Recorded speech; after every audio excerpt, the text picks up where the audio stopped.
course, without forgetting to give my special regards to the steering and the organizing committees who were driven by the power of their will and relentless passion, and who were indifferent to the counterpower of some inconveniences and hazards.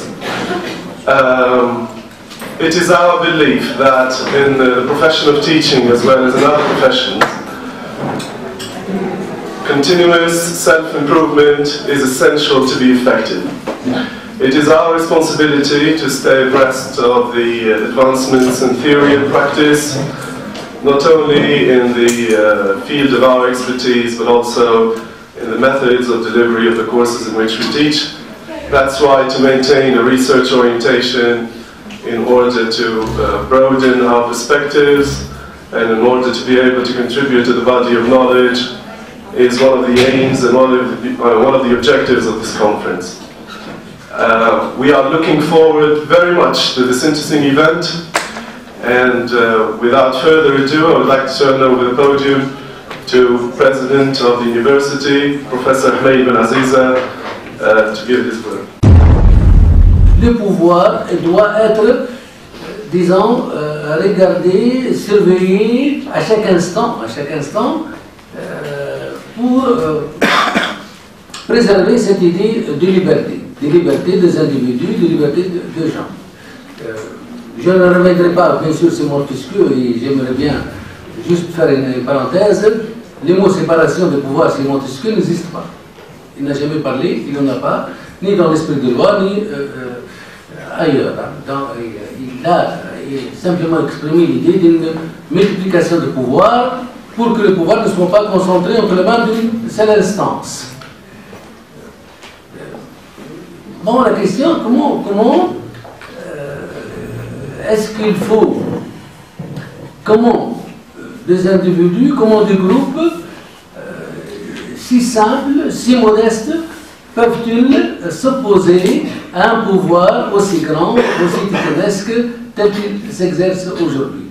Donc, le contre-pouvoir, c'est les ONG, c'est certaines associations, c'est cet ensemble qui anime une société civile et qui va se positionner comme étant une alternative à un pouvoir, à des choix, à des orientations. Je ne rentre pas dans les détails, bien sûr, mais je resterai dans cette direction, à savoir, face au pouvoir d'argent, par exemple, Davos, il y a le Forum mondial social. Je donne un exemple.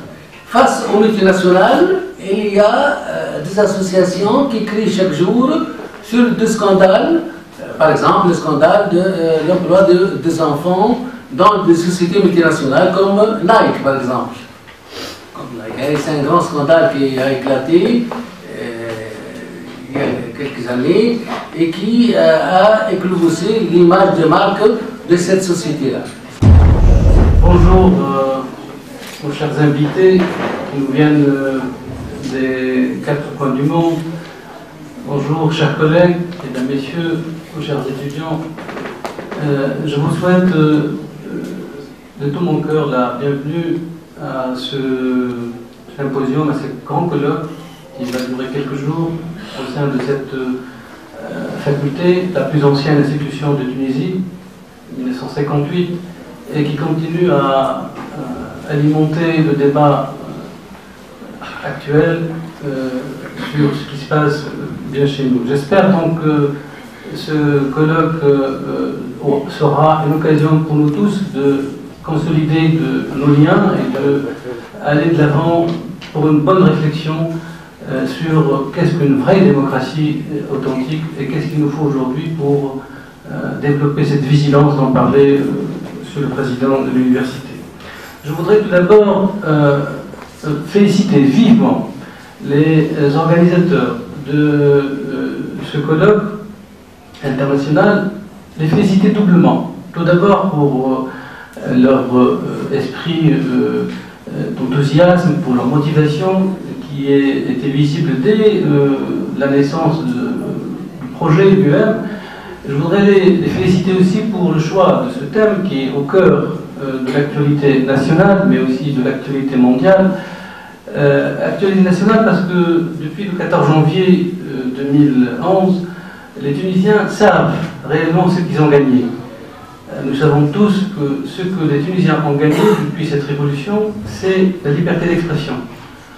Et d'ailleurs, tout le monde ne s'est pas trompé parce que les deux choses qui ont été tout de suite attaquées par le pouvoir qui s'installait progressivement, qui développait des réflexes de pouvoir, c'était s'attaquer à la presse, s'attaquer à l'institution audiovisuelle, mais aussi s'attaquer à la justice. Les deux institutions qui ont été très très sévèrement attaquées, depuis le 14 janvier d'ailleurs, sont les canaux d'expression, qu'elle soit la radio, la télévision ou la presse, mais aussi les canaux de la justice. Et jusqu'aujourd'hui, le débat continue à être très vif, parce que si ces deux institutions tombent, alors tomberait toute possibilité de contre-pouvoir, et ce serait la porte ouverte à tous les abus, à toutes les tendances de captation et de radicalisation du pouvoir. I would like to thank our artist, Slah Kefi, who designed the poster, our invited speakers, our sponsors, our colleagues from other departments. I would like to thank Eimeel, who is head of the Department of English at the Manuba, colleagues from other departments, our students. This conference is partly for you. I do encourage you to attend, to ask questions, to take notes, to talk to our speakers. I wouldn't forget our sponsors, who have been very generous. Special thanks to our colleague Yahia. Nice to see you again. This is how we are going to organize our first session. It's a very busy morning, so we'll try to stick to time. We will first listen to our first invited speaker, Professor Agnès Alexandre Collier. Then we'll break for coffee, and then we'll invite the first panel. We'll leave the discussion after the first panel. Because we have two panels this morning, and then we go for lunch. And we have two other sessions in the afternoon. So, without further ado, I would like to introduce to you Professor Agnès Alexandre Collier, who is professor at the Université de Bourgogne. Her research interests include contemporary British civilization, British politics and institutions, nationalism, European and foreign policies of the UK. She published a number of books on these issues. I will mention only her recent writings. To thank the organizers of this conference for what seems to be a perfect organization. And I would like to give my very special thanks to Avril, who's my doctorate student and who's done a wonderful job here today. And I'm very pleased to be here. So what I want to talk about today is a very general question addressed in this paper, Britain and the European Union, the illusion of power, question mark. Because it's a widely debated issue, as you know, on the complex relationship between Britain and the EU.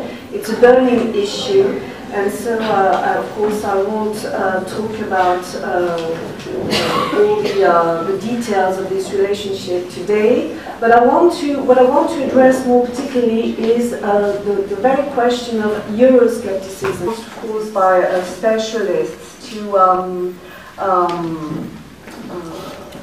and in particular, what is being noticed today is the sudden rise of a populist form of Euroscepticism we're going to talk about, especially in the prospect of the European elections, with the rise of a party called UKIP, the United Kingdom Independence Party. So my special focus will be about Euroscepticism here in particular, and the rise of UKIP more particularly.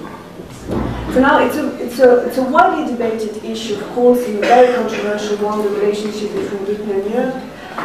Britain joined the European Community in 1972-73, and since then, of course, Britain has been often called the detached partner or semi-detached partner, to use the title of the famous book, The Odd Man Out, sometimes to refer to the reluctance of Britain to be a full member of the European Union. Now, what is actually seen is that Euroscepticism as a general attitude of public opinion to the European integration has increased over the years, especially when the main issue on which... So my paper today is about American Islamic charities in an age of terrorism, the Holy Land Foundation as a case study. Arab Americans are racially profiled in what is called secret evidence. People are stopped in airports on suspicion, and we've got to do something about that. That was George W. Bush's response to a question about racial discrimination during his second presidential debate with Al Gore, the Democratic candidate. He specifically referred to a tactic used by Clinton's administration, keeping evidence secret from people suspected of terrorist activity and from their lawyers. Bush even mentioned his support for a legislation sponsored by his future Secretary of Energy, Michigan Senator Spencer Abraham, to repeal the Secret Evidence Act. George W. Bush ended up securing 72% of the American Muslims' vote against only 8% who voted for Al Gore. A historic record which Muslims or Muslim activists attributed to their massive rally behind the Republican candidate in Florida. Bush won the state by slightly more than 500 votes in the final recount after a 3-week suspense, in a crucial battle that opened the doors of the White House wide for him. But the honeymoon period that brought American Muslims closer to the Republican candidate, who publicly admitted that on such issues as abortion, school vouchers, and government funding of faith-based charities, his views were more in line with the beliefs of American Muslims than were those of his Democratic rival. So what's going to end? In a single stroke, the September 11, 2001 attacks on the Twin Towers of the World Trade Center and the Pentagon shattered any hope to blunt the negative image conveyed about them as the members of a cult based on hatred of the American society and associated with the terrorist networks. Demonstrating that women as voters have the clout to make an electoral victory. We have the examples of the 1992 and 2008 presidential elections, the 2006 Senate race, in which women's vote was pivotal in shifting control. Women candidates meet what is called the money test. Organizers have worked efficiently through the creation of Emily's List, for example, the National Organization for Women, the National Women's Political Caucus, and they have sustained, as I said, women's campaigns. As a consequence, an increasing number of them achieve representative office, be it in Congress, in state legislatures, and at the cabinet level. Yet, one is confronted to the fact that the host of hurdles that often come up against them, both during the campaigns and once in office, come from the highly charged dynamics of image politics, a powerful force they have to contend with even more so than men. In its current form, the debate, the political debate, has shifted to public arenas and forms of communication defined and often controlled by the mass media and the new media and social media. The collusion between the coming of age of women to power and that form of communication that some call meta-politics is, I believe, of great moment.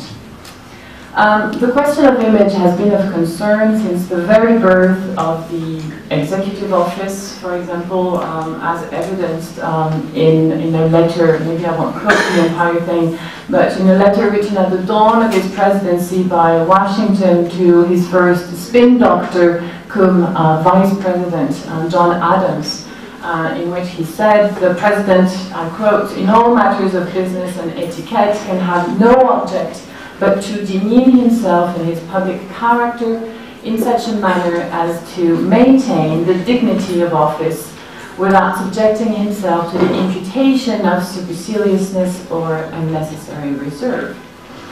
Under these impressions, he asks for your candid and undisguised opinions.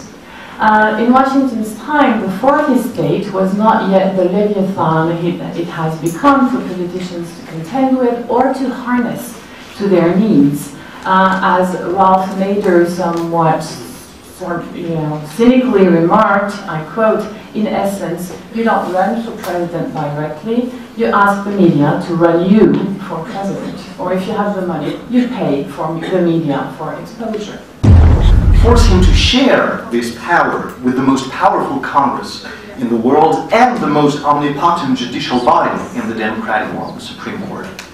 Part of the service scholars of the American presidency have done to the rest of the world is to popularize the idea that the almightiness of the American president might actually be limited to foreign policy, where his role as the country's head of state and the United States' status as the world's leading military and diplomatic power allowed him to lead world politics. But when it comes to domestic policy, his power is actually way more limited than people may think by a Congress that is often dominated by the other party and a Supreme Court that can strike down any presidential decision if it chooses to, and if the right case arises. Institutional irony has it that the only place where the power of the American president is really and genuinely challenged is actually his own country. This idea that the power of the American president is not as huge, or at least not as unlimited as people may think, is the foundation of one of the books that came to define modern presidential studies. Presidential Power and the Modern Presidents, written in 1960 by American political scientist Richard Neustadt.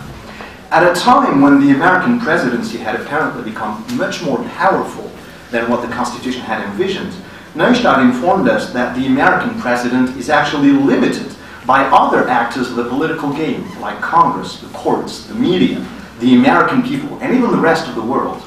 And that his power is actually only as big as his capacity to convince those other actors to approve and support his ideas. Forget about all the powers given to him by Article 2 of the Constitution. According to Neustadt, all the American president can do is try to persuade other people and other institutions to do his bidding. In other words, the power of the president is only as big as the institutional counterpowers will allow it to become. In 2003, political scientist William Howell responded to Neustadt in a book called Power Without Persuasion, The Politics of Direct Presidential Action. Now, unlike Neustadt, Howell doesn't think that persuasion is this be-all end-all of presidential power. Despite the presence of other institutional actors, the president can act on his own and decide the outcome of many political situations through direct executive tools that allow him to circumvent the traditional legislative process. Executive orders, executive agreements, national security directives, statements of administration policy, and many other administrative tools that have allowed presidents to be powerful outside the bubble of influence that Neustadt had described. Now, those two books and the theories that they develop share a common educational objective. Presidential powers, you said that there is an oscillation between bargaining and persuasion, and an imposition, or when he has the possibility to have access to a unilateral action, and therefore there is no constraints whatsoever to his powers. But bearing in mind that in what matters to the redistribution of wealth, for example, in the United States of America, only 1% of the population actually have, I think, more than 50% of the wealth.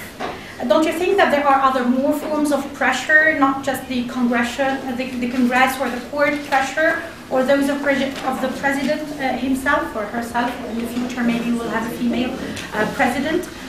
Don't you think that there are other more forms of pressure that are concealed, that are hidden, that have an authority and a hegemony, a real and true hegemony in the United States, and that is taking the decision instead of the president and the Congress? But if I try to answer your question with the two theories that I developed, I think the first thing you would have to do would be to go back to the American Constitution and the fact that basically anything that has to do with money is the realm of the House of Representatives. And so I think we'll really go back to Neustadt's theory of trying to convince Congress to do what it is supposed to do. And definitely wealth redistribution is one of the hottest topics right now. And I think right now in the US we are in a situation where I don't even think Barack Obama is going to really lose his time in trying to convince the Republican House of Representatives that wealth redistribution is a real problem. Maybe Republicans in the House think wealth redistribution is a problem because too much money is being given to poor people. That's probably what they think. Now, definitely it has become one of Barack Obama's priority when in front of the media. I'm not sure that he really believes something can be done with this Republican Congress. And as a matter of fact, I think the reason he's mentioning this as a very important subject is because he knows the midterms are coming, and this would be possibly a good argument to try and win back the House of Representatives for Democrats. Any substantial reference to the importance of the transatlantic strategic alliance between Britain and the United States, I think in determining the relationship between the UK and the rest of Europe, the question of this strategic alliance, which was largely developed by Margaret Thatcher in the 1980s, is one of the major determinants of the way the UK designs its policy with the rest of European countries. I would have liked to see more emphasis on this issue of the strategic alliance. Another issue which you talked about, but very, very briefly indeed, probably in one word, is this policy of monetarism, which was also developed by Margaret Thatcher in the 1980s, and which largely determines the British foreign policy at the moment. It would appear that the British now are much more interested in maximizing benefits at a very low cost. And this has been a major factor in domestic policy and foreign policy. And in your presentation, I could not see that that emphasis on monetarism and liberalism as a major determinant of British foreign policy. You're perfectly right, of course, to mention the so-called special relationship with the United States. But I think that today this criterion should be qualified. Because if you, of course, if you go back to Winston Churchill's three circles and the post-war strategic position of Britain, you could easily argue that, of course, the special relationship was used, instrumentalized by the British, possibly as a myth, to explain their reluctance towards European integration and to justify their opposition to Europe. However, today I think this. It's not really used. If you read speeches, if you look at speeches, it's not really advanced as a major criterion for many reasons. The first is probably that the United States... Well, the debate can go on. Yeah. It will be too late. Okay, one last question. One question to Elizabeth on women professors in the 1980s and 1990s shaped in France. For example, you saw the emergence of women's studies departments, or a couple of few women's studies chairs in France, but very few. women's studies or feminist studies? Both. You include feminist studies into women's studies. Yeah. That's. So my question has to do with your reference to what most Muslim and Arab charities around the world, and including in the United States, call Palestine. So my question to you is, was it deliberate to refer to this biblical reference to Palestine? At no time in your paper did you use Palestine, while most Muslim and Arab charities, including in the States, would rather use the term Palestine and not the biblical reference of Holy Land. I don't know, of course, where did they get the name from, of course, but simply, no, so this does not refer, of course, to the Holy Land, to the Palestine, to the Promised Land in a way. And of course, for the charities, so we have the law which has always been applied unevenly. When it comes especially to the Muslim charities, for example, we can take the case of the US aid, but also the Red Cross, okay, and the United Nations. They donate to those areas. So they provide assistance, help, shelter, education, to the needy among those people, especially in the West Bank and in the Gaza Strip. But they are not discriminated against. We have even Arab American Christians who continue to donate without undergoing all that pressure.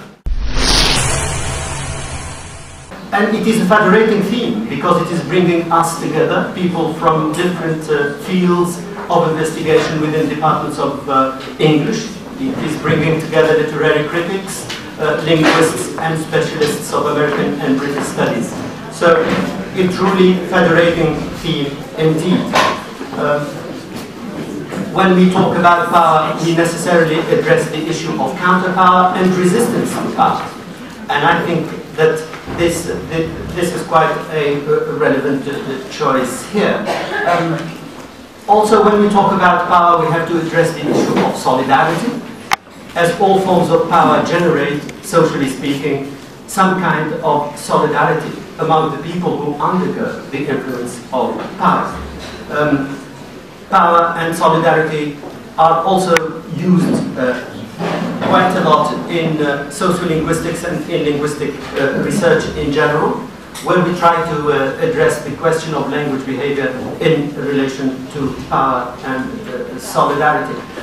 Recently, I have also been interested in the question of power and counterpower in computer-mediated communication, and I have supervised a number of studies on how new computer-mediated communication is acting as a counterpower to prevailing power.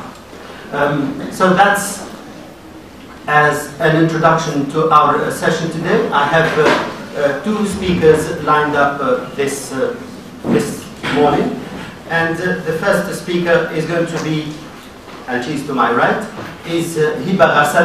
Ridha comes from the University of Sousse, and she is going to deal with power in political discourse. So I'll start by referring to Hillary Clinton's definition of what she calls smart power. The best way to advance America's interest in reducing global threats and seizing global opportunities is to design and implement global solutions. We must use what has been called smart power, the full range of tools at our disposal: diplomatic, economic, military, political, legal, and cultural. Taking the right tool or combination of tools for each situation. With smart power, diplomacy will be the vanguard of our foreign policy. And here she defines smart power as the key element in her in U.S. foreign policy in general. Next, I'll try to define the concept of power in relation to language and politics.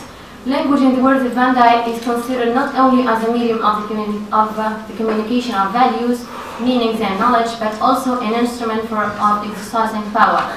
Hall explains how one meaning wins credibility or legitimacy over other available meanings by the fact that the significance of events is part of what has to be struggled over, for it is the means by which collective social understandings are created. So, political discourse, as the main topic of my presentation today, is a form of social cognition that entails an ideology or socially shared representations. And language users in general can make use of many discursive strategies to manipulate the import of their discourse and thus to achieve their ideological ends, which are mainly the construction of desired mental models and the sustaining of unequal power relationships. I move on to trace the relationship between power and politics. So, and here Mark Haggard distinguishes between power as domination, which is the type of power that is coercive, predatory power, the predominant form of power in non-democratic systems. And on the other hand, the other type of power, which is the political power, which is based on structured consent. Political power is the power that is rooted through authority, which constitutes a performative act. Authority presupposes a democratic subject who interprets the world in a highly differentiated way, is disciplined and therefore accountable relative to norms of equality and impartiality. The outline of this talk is the following. It will start with the background of study, then defining, framing practices. Then we move to hypotheses and research questions.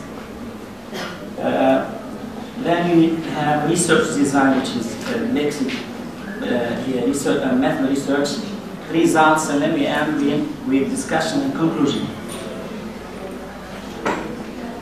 Starting with background to the study, you know that after the revolution, the political scene went from having 8 recognized political parties to more than 100 political parties. So the variegated, the spectrum of ideologies were quite variegated, including leftists, centrists, Islamists, and Arab pan-Arabists. The media, the panoramic landscape of the political scene holds true for the media landscape. For example, in the audiovisual space, we have more than 10 TV channels. For the press sector, we have witnessed also a plethora of online and written papers. We have more than 40 newspapers. You can find that here. We can have online and written newspapers. What characterizes the new press is that there were no phony messages or flattering discourse of non-existent democracy. The narrative of the post-revolution press includes conflicting discourse of power reflected in the different phrases. And then we'll move on to the other speakers. I want to introduce Miles first. He's from the University of London, and he's going to talk about power and counter-power in Victorian India. Now, over lunch, some of us were talking about the concept of revolution, and I guess one could make all sorts of claims about the what happened in Tunisia, the events of the revolution in Tunisia. I guess we wouldn't normally talk about the revolution in India. So I think maybe we should think about some of these questions as we go on with the afternoon. The question of what it means to transfer power, what decolonisation means, does it happen, does society always move forward, does it move backwards? And perhaps, looking back to Queen Victoria's India, we might learn some lessons from today. So I hand over now to Miles Taylor. So, yes, the theme of power and counter-power is especially significant in the history of 19th century imperialism and 19th century empire. I'm surprised that we have reached the afternoon in the middle of the 19th century. It's very important that the British do show that they are the power. Edward Said hasn't been mentioned at all. Said's book, particularly Orientalism, published in 1978, and then of course followed up by his the middle of the 19th century. Its realism in 1983 have really transformed the study of power and counter-power, of resistance, of the middle of the 19th century. It's in modern world studies. And nowhere has that impact been more marked than in the study of colonial India since the middle of the 19th century. Indeed, it is somewhat ironic that Said's work, which concentrated on a particular kind of Orientalism in the Middle East, as it was known in the 18th century, has had such a huge influence over the study of Orientalism in South Asia in the middle of the 19th century. Which predates Said, but then was enhanced and accelerated by Said's work. It has come really to define much of the modern historiography of the British in the middle of the 19th century. It's between the mid-19th and mid-20th centuries. Now, Britain needs to make a very large display of force, and that's largely the reason that Delhi is chosen. Delhi is not the capital of British India, that's Calcutta. Delhi only becomes the capital in 1911. And Lytton is quite clever. He chooses as the venue for the assemblage the main battlegrounds where the British had defeated the Indian rebels in 1857. And you can map out the very same territory where the British positions were in 57-58 with the main camps involved in the ceremony that we can see on the slide. Within a broadly shared perspective, historians of the 1857 revolt interpreted the event as a movement, thus a mutiny, rather than a military rebellion of sepoys, who were native soldiers serving under the command of the Army of the East India Company. The colonial historiography of the latter half of the 19th century divided the study of the 1857 mutiny into two distinct strategic devices, either from a popular perspective or from a religious point of view. Combining both approaches reveals that they are very complementary for a new interpretation of the Indian mutiny, being primarily conditioned by the revolutions of our times. So the British Empire in India was marked by conspicuous suzerainty of British power over natives of India. John Kay's invaluable account in his History of the Sepoy War highlighted the fact that native religious sentiments were behind the outbreak of the 1857 rebellion. In his article, The Indian Revolt, Marx relegates the Sepoys' uprising to religious reasons. So Mukherjee also developed the event as a rebellion of the whole rural community in his seminal work, Awad and Revolt. Bertrand Stein's History of India emphasized the very roots of hostility between the Indians and the British resulting from their cultural differences. So it is a common assumption that Bantings, who was the Governor General in India from 1828 to 1835, it is a general assumption that Banting's social and religious reforms had a direct impact on the mutiny because he wanted to abolish some of Hindus' ritual pyres, for example sati, window self-immolation, whereby a Hindu widow would burn herself alive on her husband's funeral ritual. Today is entitled Islamic Law versus Universal Human Rights, Powerful Balance or Conflict. This presentation explores the relationship between the universal claims of human rights and the traditional values rooted in the Islamic culture. It identifies some areas of conflict between the Islamic normative tradition and universal commitment to human rights. In fact, the focus is on the law of God versus the Western or modern rules of man, the sacred versus the human, and the divinely ordained rights as opposed to human laws. It is important to investigate whether Islamic ethics and universal human rights are compatible, and if Islamic belief and practice are different from human rights principles. How the idea of human rights and Islamic normative requirements fit together, and if universal human rights exist in a culturally diverse Muslim world.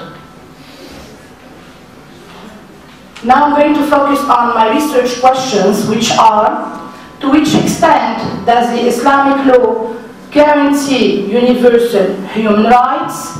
Is the power of Islam contradictory to universal human rights? What are the main areas of conflict between the Islamic normative, tradition, and human rights? Is the relationship between the Islamic law and universal human rights a powerful balance or a conflict?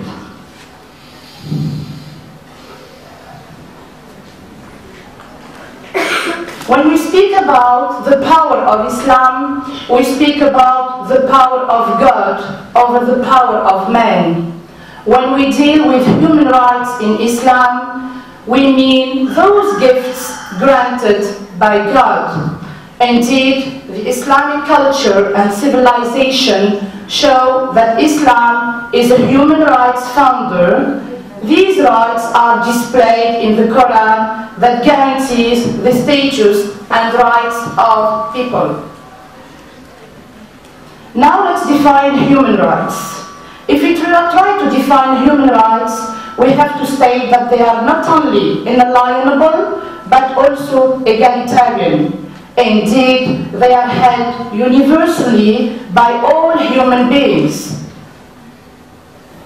This principle is stated in Article 2 of the Universal Declaration of Human Rights, 1948, that states that everyone is entitled to all the rights and freedoms without distinction of any kind, such as race, color, sex, language, religion, political or other opinion, national or social origin, property, birth, or other status. In fact, the UGHR encompasses civil, political, economic, social, and cultural entitlements for all human beings without exception. The colonizer or the colonized. The other idea that I did not get is the connection between this nativized image of Queen Victoria and the national spirit, national Indian spirit. You said in your paper that there is some sort of connection, and that in a way this triggered the national movement, which will later on lead to the independence of India. Did I get you right? And then the second question is the relationship between Queen Victoria and the growing Indian National Congress movement. So let me take the first question. When British royal visitors go to India, Queen Victoria never goes, but her sons and her grandsons visit. Indian media have trouble recognizing them because they are white Europeans and they all look the same. So when the Prince of Wales goes in 1875, he is encouraged to carry a golden umbrella. So like you see tourist parties in Tunis, in London, and the tourist leader always has an umbrella. So the Prince of Wales carries a golden umbrella, but it is a symbol of Hindu kingship, traditionally. So it works both ways. And I think this is the way to think about Queen Victoria's image. If she is just depicted as Queen Victoria, she is undifferentiated from other white European women. Don't you think that the Sepoy Mutiny is a manifestation of the power struggle between the Muslim ruling class and the Hindu ruling class, rather than a patriotic uprising against the British imperialist rule, especially if we know that the suppression of the Sepoy Mutiny was the work of the British forces together with the Indian princes, the Indian Sikhs. Thank you. But here I focus on more on British versus Indian confrontation because of the unequal, if you like, unequal chances between the British Empire on one side, the British power. Unfortunately, I couldn't display at the same time when I was reading all the points, but on the rebel side there was nothing, almost, but on the British side there were many things, like telegraph, railways, all the technological superiority, whereas sepoys or Indians had simple means. Do you think it was influenced by what they experienced in Ireland and basically the failure in Ireland of the British state to impose control and to impose power, which led them to have a sort of different strategy in India, which was a more negotiated strategy as you presented? So do you think the Irish case was a lesson which they learned and which influenced their strategy on India? I think this question points to a very important comparison, which is between Ireland and India as the foremost British colonies of the 19th century. And so there is a very good literature on the similarities and differences between famine policy in British Ireland in the 1840s and in the Bengal famines of the 1860s, early 70s, and Madras in the 1870s. And I think you're right, and often it's the same officials who take experience from James Caird and Trevelyan from Ireland in the 1840s and try to apply it to India with some success. The problem in India is less and altered the politics and poetics of the American culture through the introduction of the counterculture into its mainstream scene. At that time, there was an incremental need for revisiting the previous literary paradigms and creating new forms of artistic production and theorizing commensurate with the emerging micropolitics of pluralism. Thus, new literary approaches and theories have been pensioned for the decentralization of the Taoist and the Western logocentrism, insofar as they view language as self-reflexive rather than representational of a monolithic truth. Henceforth, monism, history, and truth have become some of the basic skeptical notions within this frame of reference. One form of writing which foregrounds an intense awareness of such an alternation of paradigms and problematization of the ontological status of truth is historiographic metafiction. This mode of writing permits the critical revision of what Michel Foucault calls the regimes of truth operative in each culture, through its outright scrutiny of for the discourses of history and those of literature. First published in 1965, Thomas Pynchon's The Crime of Lot 49 lends itself perfectly to such analysis, since it self-reflexively embarks on the functioning of power and counterpower within its narrative discourse and on their past relation and present dialectics. Bearing the traits of historiographic metafictional writing, Lot 49, and here I'm using the abbreviation of The Crime of Lot 49. Subsequently, Oedipu's role shifts from being a history explorer and truth seeker to becoming a history reconstructor and a textual and historical fragment collector. As Roland Barthes notes in the Discourse of History, the historian is not so much a collector of facts as he is a collector of signifiers or a fabulator. History creates a realistic effect and not a transparent reality, since what it nominates as fact has no more than a linguistic existence in the shallow signifiers. The historical discourse is nothing more than a form of ideological elaboration, an imaginary elaboration that depends on the narrative mechanism of selection, ordering, and plotting in its construction. Brian Mackay perceives history and fiction as exchanging places so that history becomes fictional and fiction becomes true history, and the real mover seems to get lost in the shadow. Third epigraph. The F word, 3 dots, Charles Dickens, nothing has changed.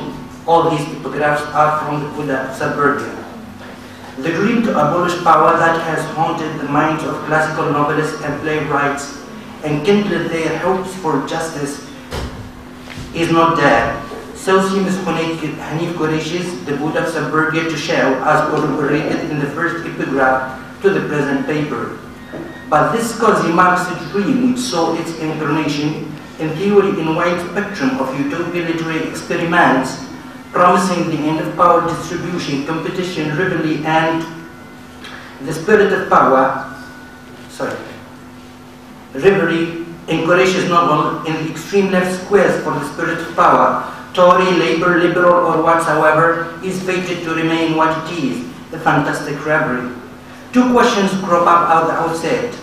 Why is there doubt about the workability of grand counter-power schemes? Is it engendered by the anti-Marxist zeitgeist? The spirit of the age is certainly on the side of liberal and their version of capitalism. That is what we deduce from the novel. But Qureshi further strikes us by the deliberately provocative skeptic tone, shrouding the second and third epigraph from the same novel. No matter how sublime and seductive the pledge of the extreme left to guide contemporary England toward the prophesied utopia, or at least equitable society Charles Dickens craved for out of dedication to the great cause of the masses, is bound to generate into propaganda and agitprop. This somewhat pessimistic tone should not veil the vivid picture of historical movements, power politics with its infernal logic.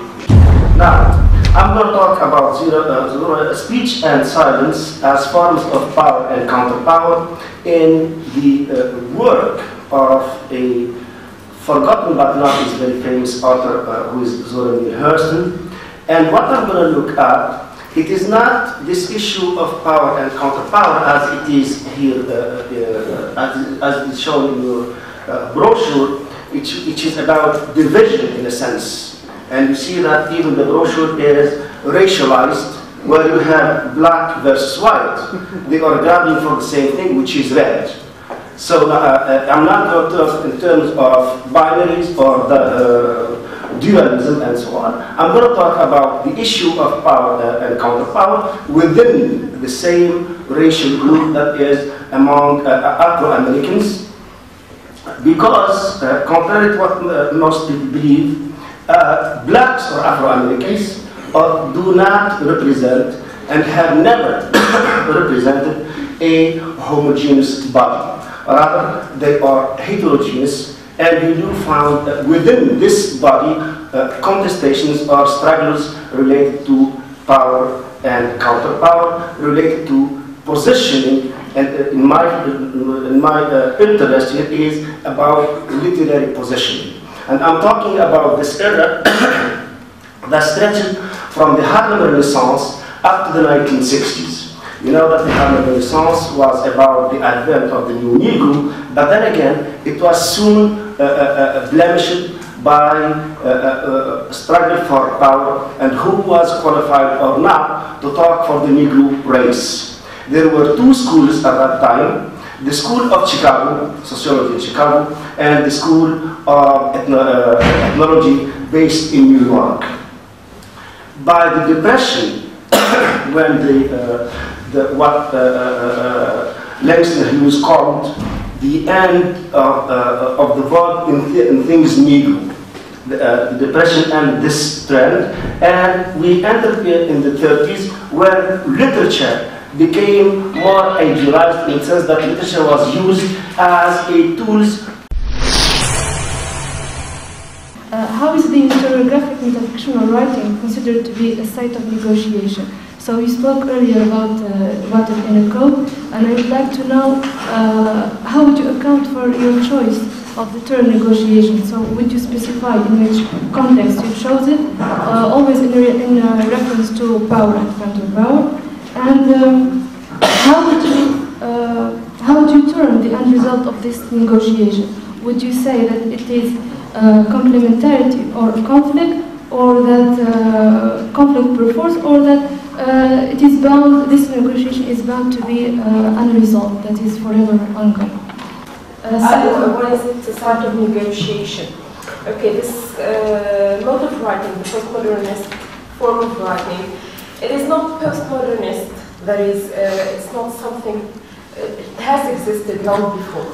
historiographic metafiction. The term is new, but it has long existed. It is a sign of negotiation rather than negation, because in this form of writing, the counter-power exists, the voice of the counter-power exists without negation of the other. Before in other forms of discourses, when the voice of power, authoritative power, is highlighted, it negates, it conceals, it tries to conceal the counter-movements and the counter-powers. But in this form of writing, counter-power coexists in complementarity with power. And it says that we may coexist together without one negating the other, without concealing the voice of the other.